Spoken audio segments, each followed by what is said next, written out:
Hello everyone, তোমরা সবাই কেমন আছো? আশা করি তোমরা ভালো আছো। রিয়া ব্লগস চ্যানেলে তোমাদের অনেকটা ওয়েলকাম জানিয়ে আজকে ভিডিওটা শুরু করছি। তোমরা ভিডিওটা দেখো, আশা করি তোমাদের ভালো লাগবে। তো এখানে সকালবেলায় দেখো ঘুম থেকে উঠে আজকে রান্না আরও কিছুই করিনি, একটু দেরি হয়ে গেছিলো আর শরীরটাও ভালো ছিল না। তো ওই জন্য আজকে আমার বরকে আমি টিফিনও দিইনি, ও বললো বাইরে থেকে খেয়ে নেবে। তো এখানে আমি ঘুম থেকে উঠে বিছানাগুলো প্রথমে আমি গুছিয়ে নিচ্ছিলাম। দেখবে বেড পরিষ্কার থাকলে মনে হয় অর্ধেক ঘরেই পরিষ্কার করা হয়ে গেছে। তো জন্য এখানে আমি বিছানাগুলো সব গুছিয়ে নিচ্ছিলাম, আর একটাও কাপড় আরও কিছু শোকায়নি, জানো তো কালকে বৃষ্টি হয়েছে প্রচুর। তো জন্য কিছু শোকায়নি, সব রুমের মধ্যে দেওয়া আছে। আর কটা শুকিয়েছে এগুলো গুছিয়ে রাখবো, বাকিগুলো আবার বাইরে মেলে দেবো। আর এই লাডো দেখছো, ও শুধু বদমাশগিরি। আমি চাদরটা গোছাচ্ছি আর ও করছে। তো চলো আমি কাপড়গুলো আরও সব গোছাই, যে এগুলো যে কটা ভেজে আছে কটা শুকিয়ে গেছে, তো এগুলো সব রেখে দেবো। তারপরে রান্না আরও সব করব, ফ্রেশ হবো। আর লাডোকে স্যারেলাক্স খাইয়ে দিলাম, ওর খিদে পেয়ে গিয়েছিলো। আর তো এখানে কটা কাপড় ওই কালকে কেচেছিলাম, তো এগুলো শুকিয়ে গেছে, তো এগুলো রেখে দেবো। আর যেগুলো ভেজা ছিল সেগুলো সব বাইরে মেলে দিলাম। আবার আজকেও মেঘ করে আছে, কে জানে কি হবে।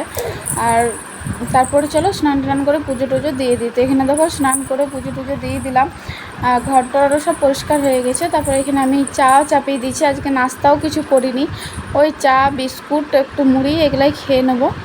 আর রান্নাঘর আরও সব পরিষ্কার হয়ে গেছে।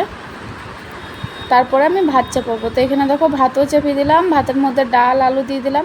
আর এই কলসিতে জল ছিল, সব আমার মেয়ে এখানে ঢেলে দিয়েছে। ও এত বিরক্ত করছে না, তো এখানে দেখো সব কলসির জলটা অর্ধেক ঢেলে দিয়েছে। তো এখানটা আবার ভালো করে মুছে নিলাম। তো ইন্ডাকশানে ভাতটা চাপিয়ে দিলাম, হোক আর দেখি কি রান্না করি। তারপরে লাডোকে এখানে আমি ওই গ্যাস দিচ্ছিলাম, মানে এই মেশিনটা কিনে নিয়েছি আমরা, তো ওই জন্যে ঘরেই দিচ্ছিলাম। আর ডাক্তারখানা নিয়ে যাচ্ছি, তো ইঞ্জেকশান আরও দিয়ে দিচ্ছে।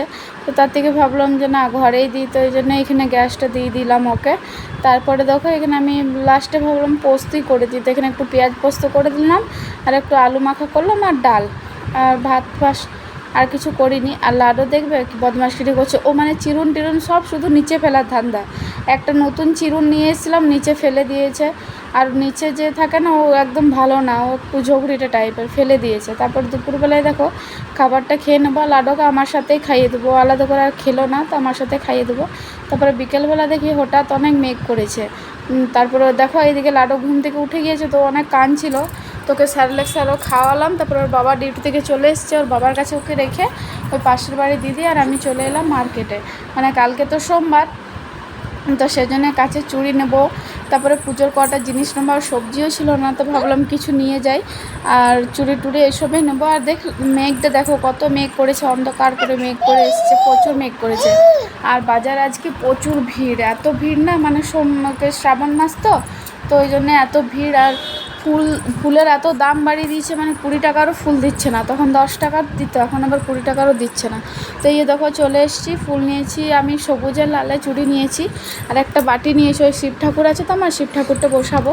তারপরে ঘরে এসে দেখি লাডো আর ওর বাবাও সানডে মার্কেট গিয়েছিলো, ওকে ঘোরাতে নিয়ে গেছিলো। তারপরে ও চিকেনও নিয়ে এসছে। তো আর আমি এদিকে নিয়ে এসেছিলাম টমেটো, পটল, কিন্দুরি আর শশা নিয়ে এসেছিলাম সবজির মধ্যে। তারপর ওর বাবা চিকেন নিয়ে এসছে, তো আমি এখানে চিকেনটা চাপিয়ে দিয়েছি। আর ওদিকে আমি খিচুড়িটা করেই গিয়েছিলাম, লাডো খিচুড়ি পছন্দ করে, তো ওর জন্য ভাবলাম দুপুরে ভাত ভালো করে খাইনি, তো ওর জন্য খিচুড়ি করে দিলাম। তারপরে ঘরটা সব পরিষ্কার করে তারপরে রান্না হয়ে গেছিলো, তো এখানে খাবারও খেয়ে নিলাম। লাডোকে খাইয়ে দিলাম, তো আমার হাতে খাবে না, ও নিজেই খাবে, তো খাক, আমরাও খাবারটা খেয়ে নিই।